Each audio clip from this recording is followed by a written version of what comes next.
Yo Matchmaker PH, one time Keith Thurman dito nga po ay nagpatutsada sa social media. Sa kanyang interview nga po ay sinabi niya na all the best kay Terence Bud Crawford. Kahit sa mga sinabi nito ay wala siyang sama ng loob. Dito nga po, it is what it is. Kung iba nga, sabi nga ni Terence Bud Crawford ay hindi niya napapansinin itong si Keith Thurman sapagkat dati ay siya ang naghahamon pero nakatago lang kay Alhimon sa PBC na kanyang promoter, at ngayon ay ito nga po ang nagtatawag at naghahamon sa kanya. Pero sinabi niya na hindi niya pagbibigyan na makalaban at makakubra ng malaking tseke. Dito nga po ay sinabi rin ni one-time Keith Thurman na ang tinalo ni Terence Bud Crawford na si Errol Spence Jr. ay hindi nakatulad nung dati sapagkat marami na nga pong aksidente ang naganap sa katawan ni Errol Spence Jr.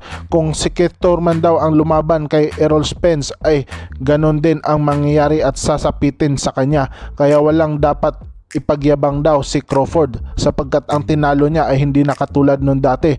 Pero kung sila ang maglaban mga ka-matchmaker ay may kalalagyan daw si Terence Bud Crawford, bibigyan daw na magandang laban, hindi katulad ni Errol Spence Jr. At kung siya naman daw ang lalaban kay Errol Spence Jr. ay ganun din ang mangyayari sa kanya. Dito nga po ay humanga naman talaga itong si Keith Thurman kay Terence Bud Crawford sapagkat hindi na napabagsak itong si Shawn Porter. Ngunit nung sila ay naglaban ay bakbaka naman talaga at bigayan. Kahit malakas ang kanyang suntok ay hindi niya napabagsak itong si Shawn Porter.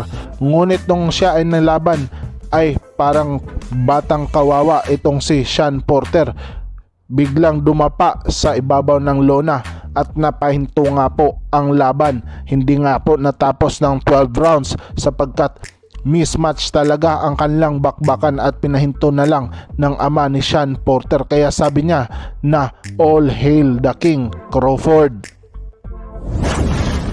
Samantala, Adrian Broner, the problem ay problem talaga mga ka-matchmaker. Ang hinaharap ngayon ni Adrian Broner, parang wala na nga po siya sa shape bilang boksingero. Dito nga po ay napabayaan niya talaga ang kanyang karera at nagwala.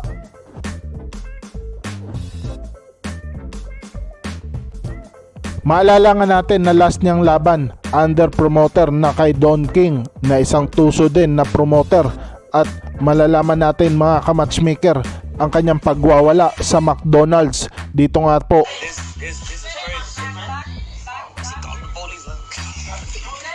nawala na talaga sa disiplina itong si Adrian Broner mga ka-matchmaker, at laban nga po dati nila ni Pacman Pacquiao. Yun lang.